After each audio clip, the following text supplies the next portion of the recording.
Mga ka-sports, posibleng mangyari ang isa sa pinakadelikadong lineup sa kasaysayan ng Gilas Pilipinas. Imagine niyo ito Jordan Clarkson, Justin Brownlee, Kai Sotto, magkakasama sila sa iisang national team at ngayon mismong Gilas team captain na si Chris Newsome ang nagsabing posibleng ngang mangyari ang tambalang Clarkson at Brownlee sa 2026 Asian Games. Pero hindi lang yan dahil habang umiinit ang usapan tungkol sa future super team ng Gilas, bigla namang umugong ang balitang posibleng bumalik si Kai Sotto sa Australia para buhayin ang kanyang NBA dream. Redemption arc ba ito kay Kai at gaano kalakas ang Gilas kapag nagsama-sama ang mga ito? Yan ang pag-uusapan natin ngayon kaya siguraduhin tapusin ninyo ang buong video. Kung trip mo po ang ganitong content, paiwan ng follow at pa-subscribe na din. Tara po, simulan na natin.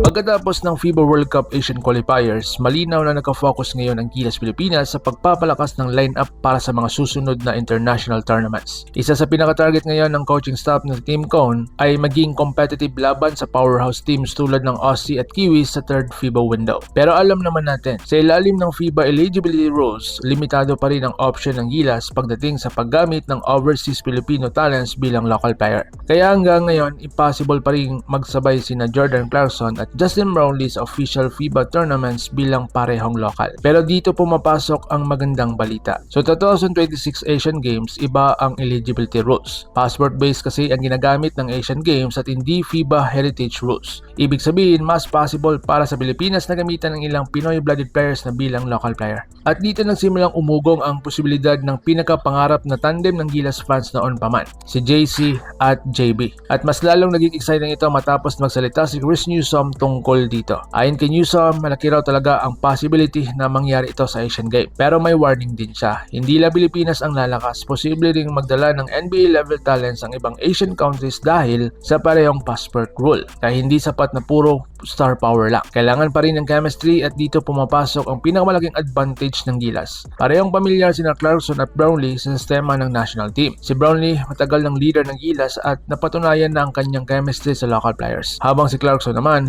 kahit limited ang appearance sa Gilas, kitang-kita ang kanyang commitment sa bansa. At imagine niyo ito si Jordan Clarkson bilang primary scorer, si Justin Brownlee bilang all-around leader. Tapos may mga shooters pa tulad nila Dwight Ramos, CJ Perez at iba pang Gilas piece. Napakahirap bantayan ng lineup na yan. At kapag fully healthy pa si Kaiju bilang rim protector ng Gilas, talagang ibang level na ang selling ng national team natin. So ngayon, speaking of Kai Sotto, isa na namang malaking usap-usapan ngayon ang posibleng pagbabalik niya sa Australia. Sa ngayon, wala pa mang official confirmation pero lumalakas ang haka-haka na maaaring bumalik si Kai sa NBL Australia kung hindi siya makakuha ng NBA opportunity sa susunod na cycle ng kanyang career. At sa totoo lang, hindi ito masamang option. Dahil tandaan natin, sa Australia, unang nakilala si Kai bilang seryosong international prospect noong panahon niya sa Adelaide 36 years. Doon unang nakita ng international basketball community ang potential ng isang 7'3" Pinoy big man na kayang makipagsabayan sa world stage. Kahit nga limitado minsan ang kanyang playing time noon, nagpakita pa rin siya ng perimeter shooting, basketball IQ, shot blocking at modern big man skills. At higit sa lahat, doon unang naging seryoso ang NBA conversation tungkol sa kanya. Dahil nga napakadaming NBA teams noon ang nag-workout kay Kai bago ang NBA draft process. Pero pagkatapos ng Australia stint niya, naging roller coaster ang kanyang basketball journey. Lumipat siya sa Japan para ipagpatuloy ang development at unti-unti niyang pinahusay ang kanyang offensive game at physical maturity. Pero dumating ang isa sa pinakamabigat na challenge ng kanyang career,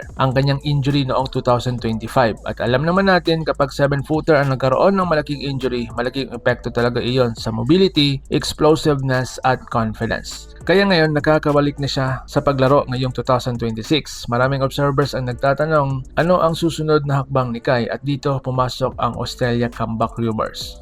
So ngayon, bakit magandang option ang Australia? Sa totoo lang, may logic kung bakit maganda ang ruta ulit sa Australia para kay Kai. Dahil nga ang NBL ngayon ay isa na sa pinaka-respetadong developmental leagues outside of the NBA. Regular na binabantayan ito ng NBA scouts dahil kilalang kilala ang liga sa physicality, mabilis na pace at mataas na level na competition. Hindi ito simpleng developmental stage lang. Professional environment talaga ito. At para kay Kai, possible iyon mismo ang kailangan niya ngayon. Hindi comfort zone ito kundi matinding challenge. Kasi kung makakapag-dominate siya ulit sa Australia, matapos ang injury recovery niya, malaking statement iyon sa buong basketball world. Imagine niyo ha, isang fully healthy na Kai Sotto, mas malakas na katawan, mas mature magdesisyon, mas aggressive kaysa dati. Pag nangyari iyon, posible talagang mabuhay ulit ang NBA dream niya. At huwag nating kalimutan, napaka-rare pa rin ang kombinasyon ni Kai ng height, touch at mobility para sa isang 7'3" center. Kaya hanggang ngayon, may ilang scouts pa rin naniniwala na mataas pa rin ang upside niya kapag bumalik ang kanyang athleticism. So ngayon, connection sa Gilas future. At malaking bagay ito hindi lang para sa personal career ni Kai, kundi para rin sa future ng Gilas Pilipinas. Dahil habang pinag-uusapan natin ang posibleng Clarkson-Brownlee tandem sa Asian Games, mas nagiging delikado pa ang Gilas kapag bumalik sa peak condition si Kai Sotto. Imagine this lineup ha, Jordan Clarkson, Justin Brownlee, Kai Sotto, Dwight Ramos, Newsome, Perez, Edu,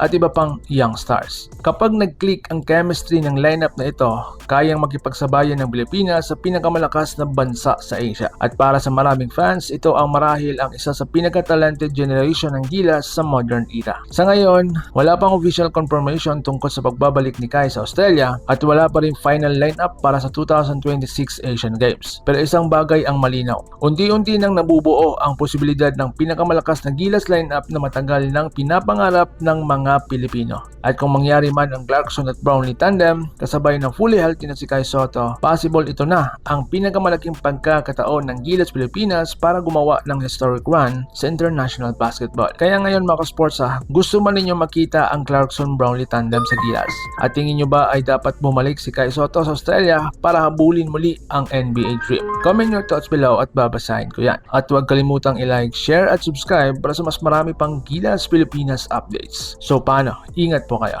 God bless us all.